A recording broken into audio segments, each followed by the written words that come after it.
ہوں تھوڑا علیل، لیکن سوچا کہ شاید یہ 2-4 باتیں بتانے سے ہم عمل نہ کر پائیں، ہماری وجہ سے کوئی اور عمل پیرا ہو جائے۔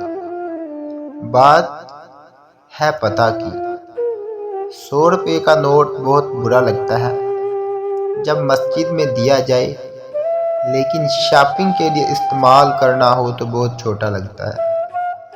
2 گھنٹے مسجد میں بیٹھنا بھاری لگتا ہے، لیکن فلم دیکھنے کے لیے 3 گھنٹے بہت کم لگتے ہیں۔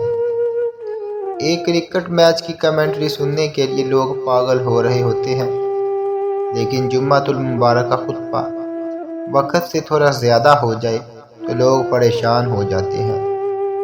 ایسا میسج آگے کرنا بہت مشکل ہوتا ہے، لیکن لطیفے اور بیہودہ SMS کرنا لوگوں کو بہت پسند ہے۔ شکریہ۔